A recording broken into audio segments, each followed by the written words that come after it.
alhamdulillah jot nañ sunu dat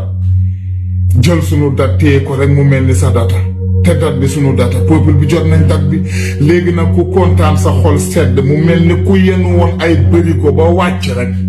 bindal le 24 bi na tasaaroo ci àll bi ñu xam ne le 24 ci kàttanu sunu borom dañuy tàggoog jëmm ji woon ko ne ko nguuru yàlla rek a dul jeex ñu daas fanaanal ñu préparé def sunu lépp xëddee sunu beñe dugub réeree sunu fonde dox nànk dem voté ji balaay ngoon ñu dem fekk pale jomaay le 24 di nga xam ne nguuru yàlla rek a dul jeex léegi nag loi bi nga xam ne voté ngeen ko yéen da ngeen ko voté pour jéggal ñun ñu xamal leen carrément ni leen ñun ñaanuñ dara ci yéen soxlawuñ dara ci yéen xaaruñ dara ci yéen kon xam ngeen ne am na lu ciy luus kon voteetu leen loi bi pour ñun xanaa da ngeen ko wax pour jéggal ñu ngeen wax turu te ñun bëgguñ ku bëggul ngeen di ko forcer njéggal bi mais kanamam bu wow gi mel ni cere ju amul laalo lu mag yi dugg suba ba ngoon rek jànq bu jigéen bi ko ci dugal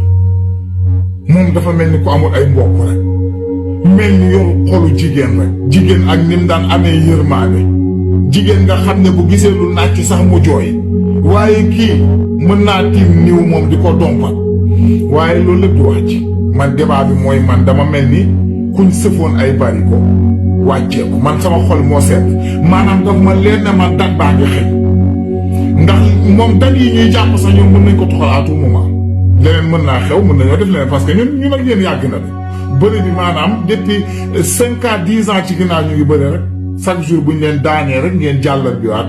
dara mën naa xewaat man sama xel dalul lool waaye leer na ma ne dat baa ngi xëy te yéen dinañ leen jox monnaie bi maanaam yéen da ngeen ñu jox këyit bi